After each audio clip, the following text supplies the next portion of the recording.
Hi guys, welcome back to the Tears of Cry podcast. I'm Tamira. Hi, I'm Kritika. Hi, I'm Manor. Hi, I'm Nisha. Hi, I'm Amber. Hi, and I'm Parmika. And on today's episode, we have a special guest, Mr. Quartey. Hello, Please introduce yourself, sir. I'm Mr.Quartey. I teach at Harlington School, and I've got some sixth form students who are looking to pest me.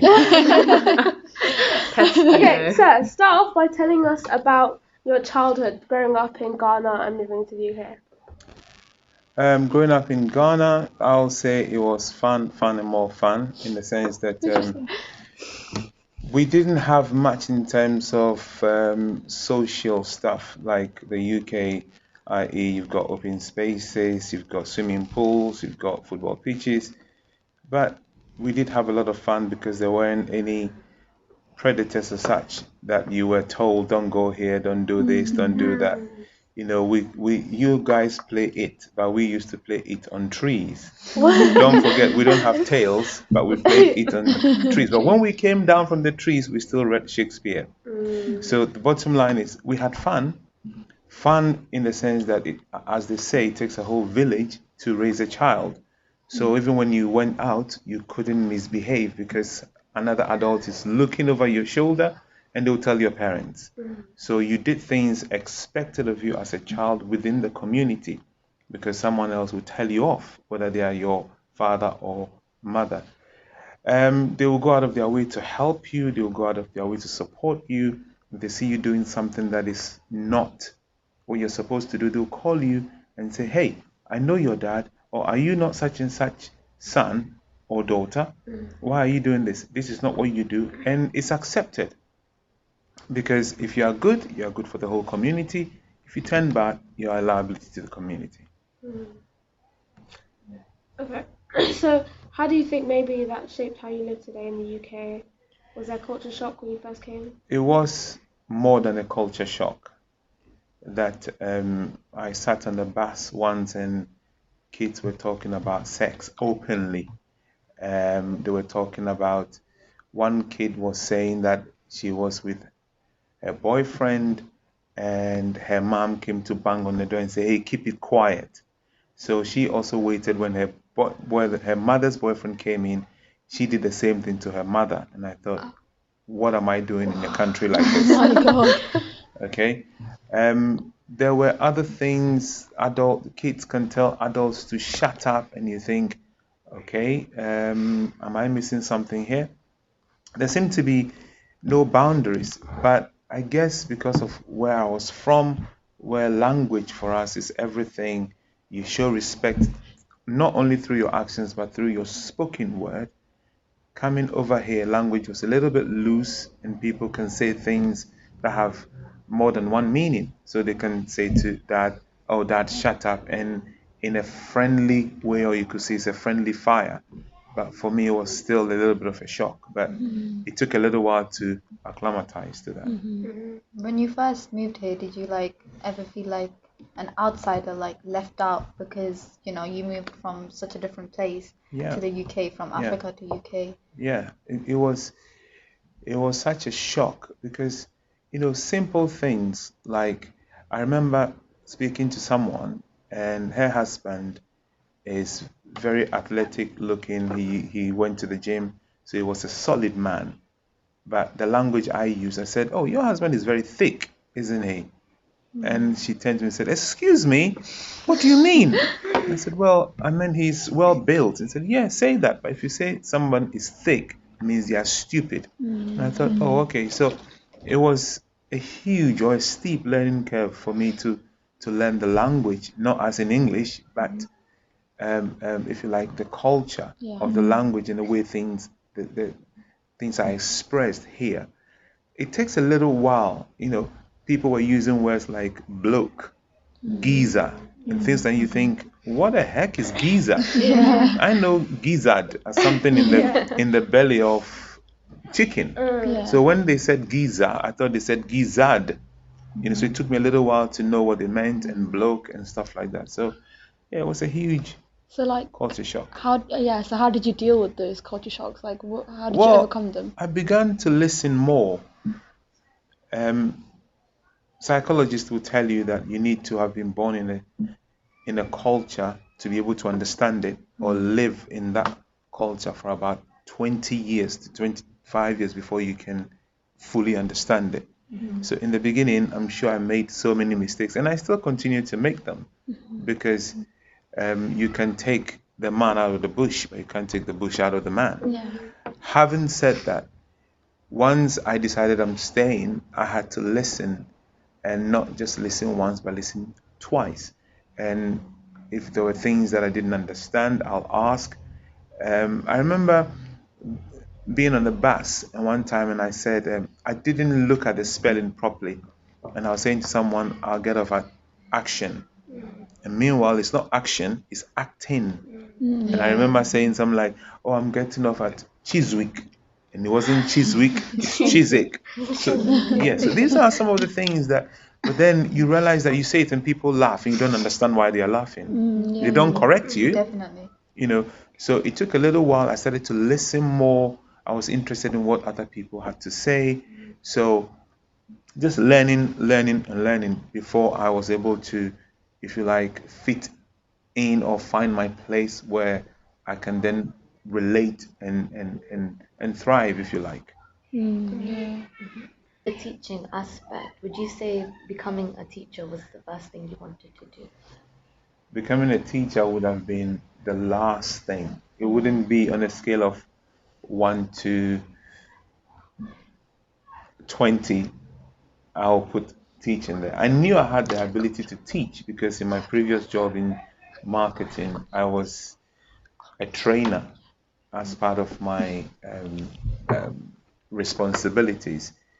I was training people who have just come from university. But then I had to change jobs because we now started having children, and the kids needed me around. Because in marketing, what I was doing, sometimes I could be here one day, the next day I could be there, that sort of a thing. And I wanted some stability. So I asked myself, what can I do that doesn't require a massive change of life or career? So I had to go back to university and get my PGC and come to teach. Because the teaching bit I can do already, transitioning to becoming a teacher wasn't such a traumatic experience. So it took only about nine months, if you like, to go through university to get the PGC and to do it. Yeah. So I'm assuming you were a Christian since you were a child. Yes. So how did you think, I want to start fully learning about my religion in terms of degree level? Back in Africa, we had religious studies as part of the curriculum, just as we have it here. Now, I took it seriously because I just enjoyed and I was fascinated by some of the stories and the discussions that came out of it. And I almost always took the philosophical road into understanding things. I questioned things a lot. So I did religious studies up to GCSE. I did religious studies at sixth form. I did religious studies at university. So even though I would like to believe that I had a strong faith, I still question the things within my faith to make me understand why I do the things I do. Not because somebody said it's good to do it, or not because I open the Bible and I read it and it says you should do it. But even if it's in the Bible, I want to understand why I should be doing it. So once you understood what you're doing and why you're doing it, you did it, and you did it well, whether someone was watching or not. That was my take on it. Okay. And do you feel maybe when you're teaching that you think some students might end up being convinced into Christianity, or might think, as you're teaching them, they become more like intrigued about Christianity and want to become a Christian? I don't teach for people to listen and convert to Christianity. I teach to inspire them to question, to have a philosophical attitude to life in general. Don't take things on the face value. Question things, understand the deeper meaning of things that you do, and always if you like, leave room, because maybe there might be one or two things that you haven't explored yet, you know. So I would like to believe that I teach Islam the same way I teach Christianity. Having said that, there are some more challenging things within Islam lately because of the world in which we live in. But having said that, Christianity has also got some challenging stuff that we can question, we can debate about, and we can explore to extend our understanding of the whole faith and religion that we follow. Is there something certain that makes you feel like closer to God every day Yeah. and that motivates you to be more religious and faithful to God? One of the things that fascinate me is the fact that we human beings, we've tried to do basic things like recycle, and we always get it wrong. Some are not doing it. But when you look at it, God did it once. He recycled air. Yeah. We can take in oxygen and give out carbon dioxide. Trees will take in carbon dioxide and give us oxygen. Something that simple to our mind, but is ever so critical. And when you look at it, water is something that we cannot do without, we cannot live without. But what do you see? We have abundance of it, and some people even drown in it. So if you look at it, that we have everything we need to survive. Sciences will give us an explanation to all of this. But I see science as the way we explain and interpret what God has done for our own understanding.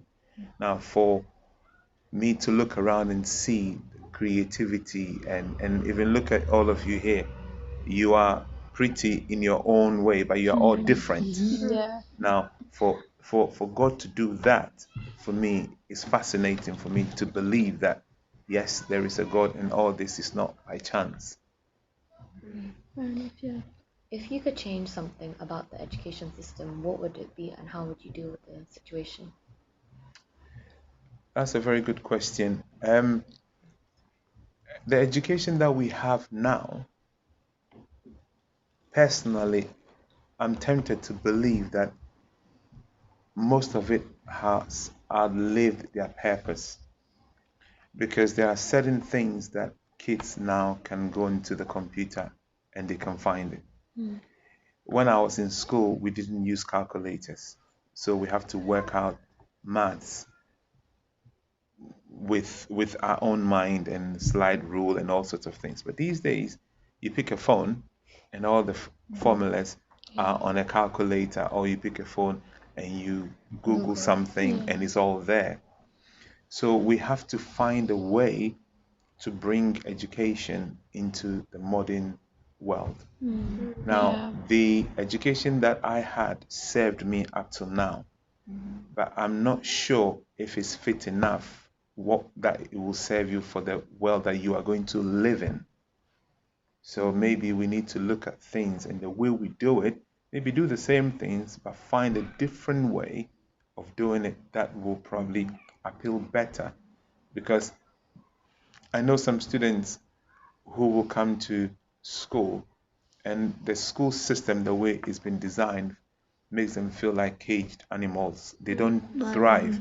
And it's only when they leave school that they begin to blossom, because they don't think the same way as everybody. And they do better outside school. And some are making millions outside school. Meanwhile, when they were in school, we look at them and we think, you're not going to make it. It's only because we are basing it on what we got and the system within which we grew up. But things have changed so fast, so quickly, such that we need a different model for tomorrow's world. What would you say, like, you know, the kids that you thought, like, taught, what would you say that they, like, taught you? Like, did they teach you anything? Did you, like, get anything from them that's, like, life-changing, maybe? Yeah. Now, sometimes I teach a class and there will be some questions that sometimes I've never thought of. And certainly, maybe when I was growing up, I didn't think about things that way. Yeah.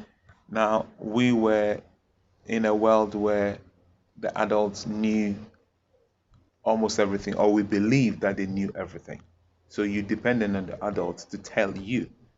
But we're living in a world where information is in the palm of everybody. If you have a phone, you have a very powerful tool to have access to a wide range of information, some good, some bad.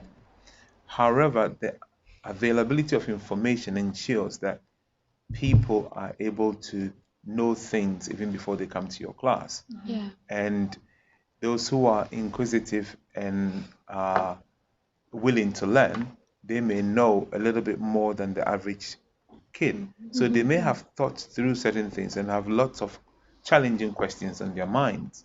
And they've come in and they've asked a question, I think, goodness, I didn't even think of this. And that fascinates me. That fuels my enthusiasm, because then it makes me believe that, yes, I don't know everything. And what I know may be enough for today, but somebody may ask me a question tomorrow that I need to go and research a little bit more to extend my knowledge and my understanding before I come back again to teach that class. Yeah. What are your opinions on like the gang culture and how it's like influencing the youth, especially like black children?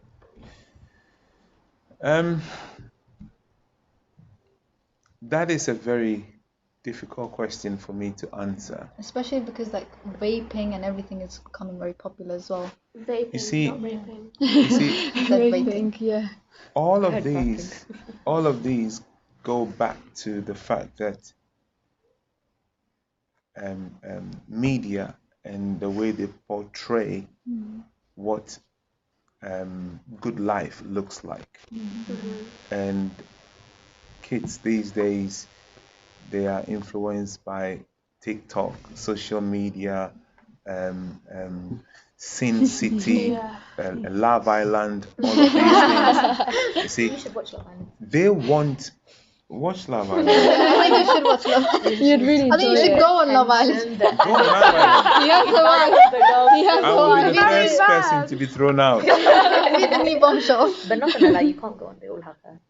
They what? They have Oh, hair. no, They stop, have very nice things. You'll be surprised how many people love people without hair. Bring the personality still. Do you know how many people have asked me to touch my head? Oh my god. If I take a pound, I would have been a millionaire by It's now. quite shiny still. Alright, That's back to the way I question. like it. Now, coming back to the question, we're living in a world where these things are portrayed as good life, but then a life that is not examined is not worth living.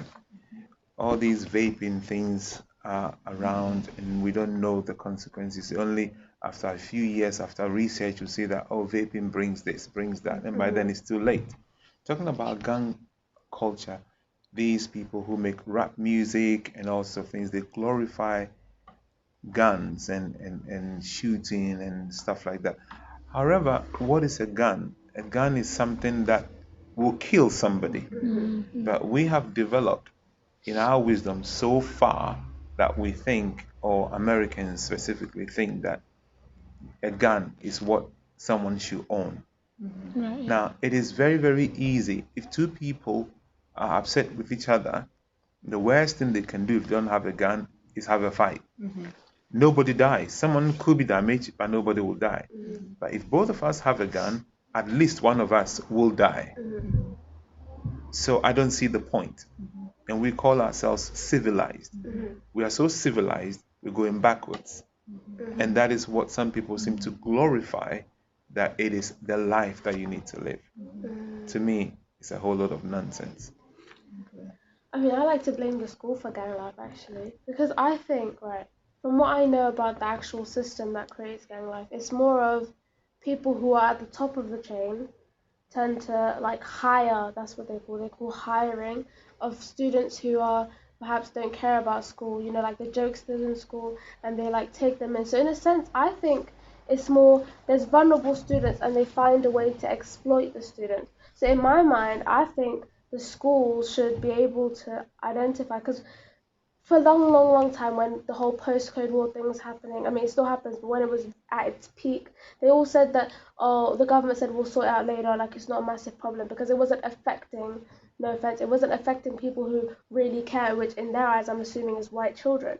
And so I think that if the schools was, because now it's happened for a long time, we can understand the pattern of which it works. So I think if the school was to be able to identify this type of student will be taken in and dragging in into that type of system, in order to avoid it, they should be able to create some kind of facility where these students are able to reconnect perhaps, or like relighten their desire to learn.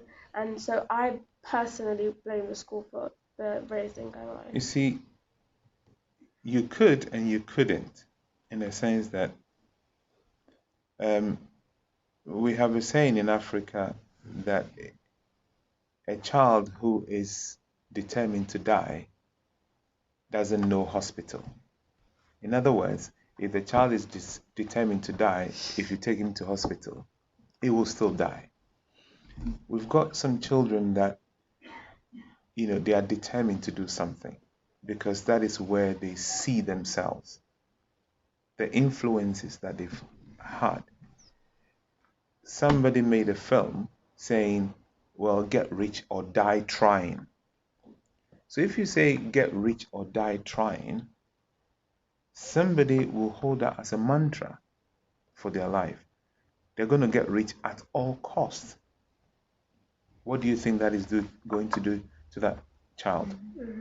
And the thing is, more often than not, you see people who are rich, they don't fight for things like the latest trainers, the latest gadget, the latest shoe, the latest this, because they have it. And psychologically, I like to believe that they are content.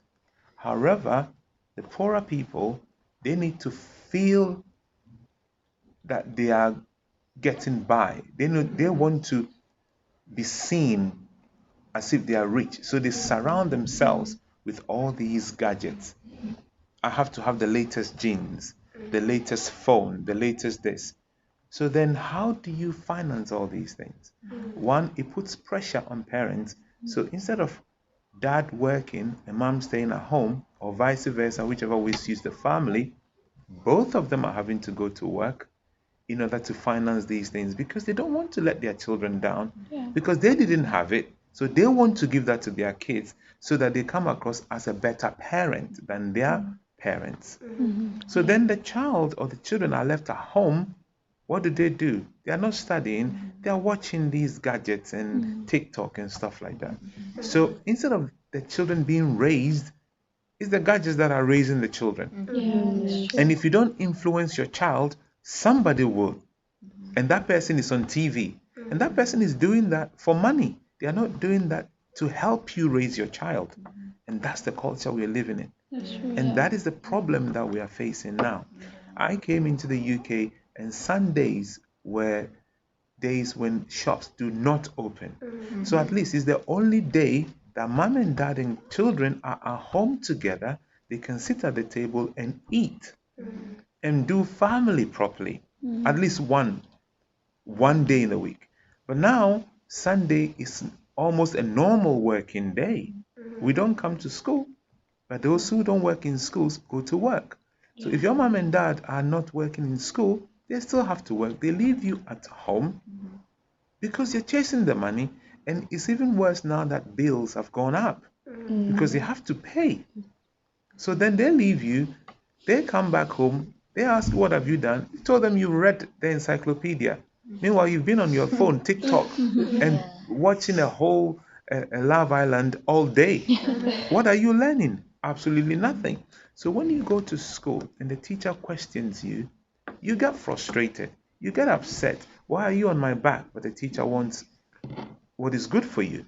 So then you don't fit in, because the people who have done it are excelling. You are falling behind. You are not happy with it, because so you want to cause trouble to disrupt the class from what they are thinking of doing. That is how these people get into trouble, and gradually they become isolated, and in the end they drop out of school.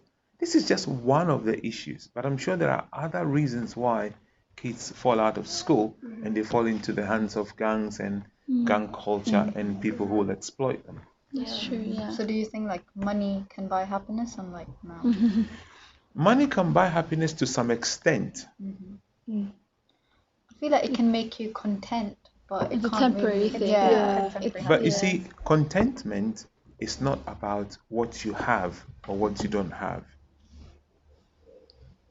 Because money can buy you certain things. It can buy you stuff which can make you happy, but only temporarily. It doesn't make you happy forever. Because if you have a new phone, guess what? You're happy with the phone, guess what? Next month, a new one comes. Yeah. And you want to be seen with the latest. What do you do with the old one? Maybe you can't afford to buy a new one. And if you are that way inclined, you're pushing your parents, or you do whatever it takes to get it. Now, what makes you happiness? Being content within your own self. And I can bring religion into it, because the Bible says that godliness with contentment is a great gain. Everywhere you are, in every stage of your life, you need to look around you, see how far you've come, and you realize that I wasn't where I was yesterday. I'm not where I'd like to be tomorrow, but I'm moving towards it. So at least you know that you're moving forward at a very good pace.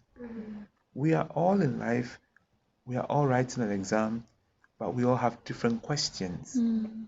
If someone is writing really fast, maybe they've got a written essay. Concentrate on your maths and work on it, because maybe you have a different paper.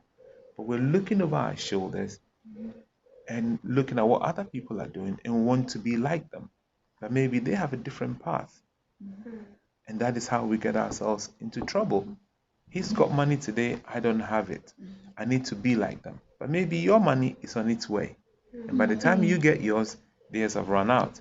But maybe they have used it wisely, so they are still happy. But yours is on the way. Because you haven't got it, could be that possibly you're not ready for it, or whatever the situation may be. And when you get yours, prepare yourself until you get it. When you get it, you make good use of what you've got. But we all want to be somebody else other than what we are.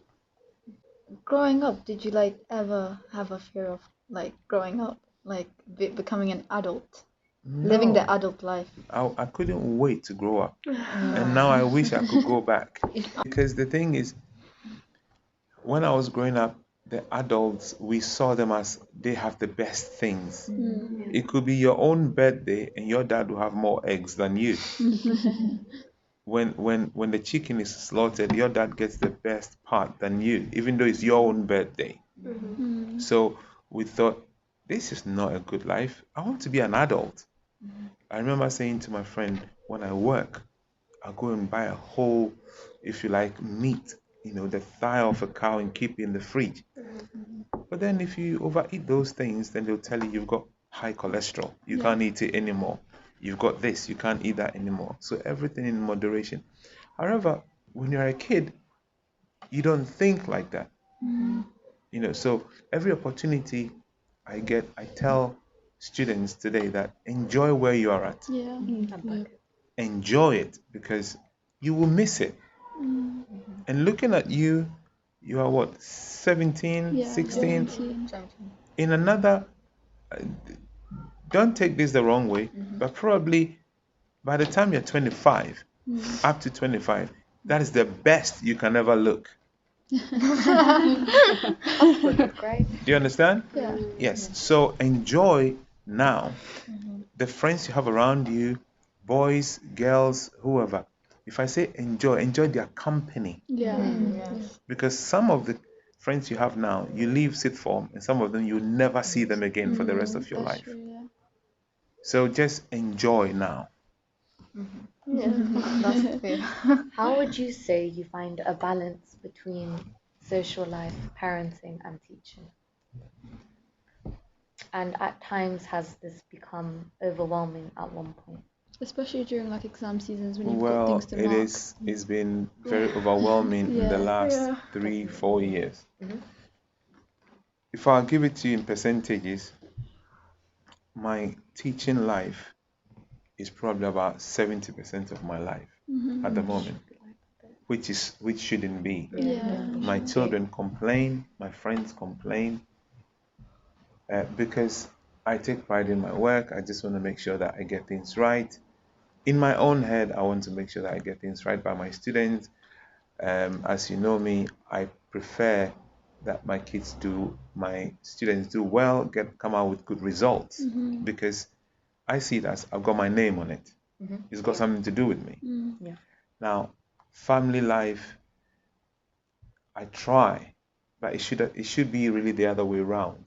That I work to finance my life, but it looks like I'm doing family part-time and I'm working full-time, which I'm looking to change very soon.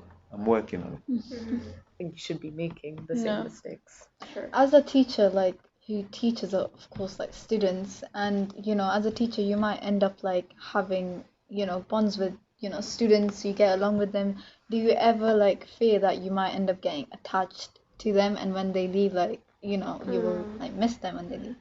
You do miss them when they go. You do miss them. But so long as there is, if you like, a student-teacher, if I should put that way, relationship, then it's fine. In the sense that I still have students who are at university, they still email me, I email them. I had one that went all the way to uni, kept in touch all the way, went round and came back, and now through me, he's now a teacher in the school. Boateng. Yes. Mr. Boateng, I also taught him Mr. Gibbs. about, oh goodness, 2007. I taught Mr. Boateng. Mr. Gibbs, I taught Mr. Gibbs, 2007 as well. When he was, I think, about So they saw 11 you years when you old. had hair. Mr. Button.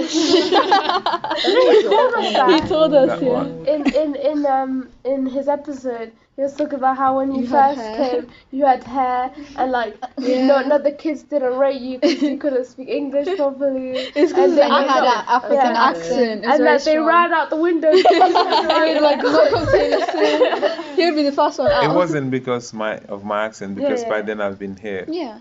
for a long time. But it was because the school he was in was very bad. Oh, yeah. There was a really, really bad school that during lunch times or break times or even in the morning, the head teacher will have to go out and beg them to go in. Oh, God. It was only the PE teachers who could get them to do anything, because they were in football teams and basketball teams. They will say, hey, if you don't go in, you are not playing on Friday. Oh, sorry, sir, I'm going, and then they will go. But no other teachers could get them to go into the lesson.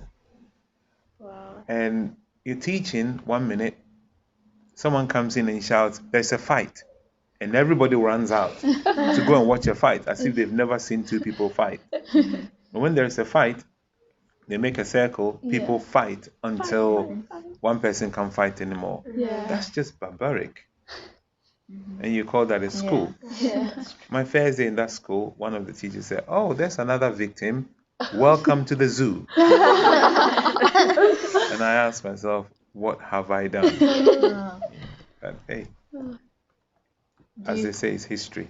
Do you think the school is like better than the other schools? When I first came here, it was like a zoo, yes. Let's not lie. Well, come to think of it, you are still here. Oh, my God. But the point is, it's come a very long way. When I first came here, the first year, I struggled to teach because of the type of kids that were here. And by then, PS2 and all those games have come out. Yeah. You have kids playing it in the lesson. And if you tell them to put it away, they will start swearing at you and all sorts. Oh, no. So I did struggle, because I've come from a school where when I was walking in with my bag and my lunch or whatever, the kids came to me and collected my stuff and took it to my classroom for me. When I took books home to mark, when I park my car and I'm taking the books out of the back of the car, kids will come to me and collect them and take it to my room. And then I came here. Then it made me feel like I've dropped from heaven to hell. Because the corridors are narrow, Yeah. students are standing there, they can see you coming, holding books or whatever, but they're still standing there in the middle of the corridor. And you think, is your name Stevie Wonder or something? But that is the school we had. But now it's come a long way. It's come a long way. Yeah, I think we were a great addition to the school. Yeah, I've got something personal. I think we changed. We the changed, school. Yeah. Our year was the best year, honestly. You think so? Yes, definitely. The jury is still out. think Why the do jury you is still think? Why do you think that when you're leaving, that's when the school is going to be pulled down? Yeah, But I think, all the money they've got to build that building came from us, no? yeah, definitely. How much do you contribute? A lot. money. So you know how much the amount of people that want to come to the school changed when it went around our time that joined the school. Yeah, honestly. When we joined the school, around that time, it was the same time when waiting list was introduced to the school. Yeah. Yeah. So I think we really popularized Harlington And I feel like the and- reputation of yeah. school got better. as Yeah, well, it did. because- You're It was welcome. because we had a good Ofsted report. Yeah, that was because of us. Yeah. Exactly. No, Ofsted report doesn't come from people coming into year 7. Well, It comes either from it's because of people us. leaving year 11 and year 13 because of the results and what they saw in the school and all of that. Yeah, they saw us in the school. So they got excellent. So it's got nothing to do with me. No. Because Absolutely not. in my 3rd or my 4th year, that was when we got good. Really? Yes. And that was when I The came here. progress. The GCSE results for RE were 56%. No, 52%. What A star to C? Yeah, and I took it to 86.2 That's in 3 years. Well, not just me, obviously. Yeah. Myself Can and you the read team. it again, because I have a feeling E is coming my way. When did you first come to UK? a long time 1994. ago. We weren't even born. That was what, We weren't 27 even years born. ago? Serious question. 19, I How had old are 19, you? I was shocked. He's gonna go back again. I'm 24. So many people. It's like how many lives have been lived? It's like Honestly. so many people. Some last words. Yeah, advice to our Advice yeah. for the younger years, your kids even. Us. No, by younger years, we don't mean year 7. We mean the ones that Yeah, are really us. struggling. Us. Going, Okay. you know. Well, like I've already said, this is the best time of your life. Enjoy it. There are certain things you need to pick up. If I say pick up, you need to learn as you grow up. Make sure you pick all those things up. Make sure you learn all the essentials, because those are the things put together that will form the foundation from which you can launch your life. Now, don't go after money. Go after things that really matter. Once you've got that, the money will come. Yeah. Whatever you do, do it really, really well. And because you do it well, money will come. Even if you are the one who cuts grass, Yeah. right, in people's houses, be the best grass cutter, be the best lawn, whatever the term is.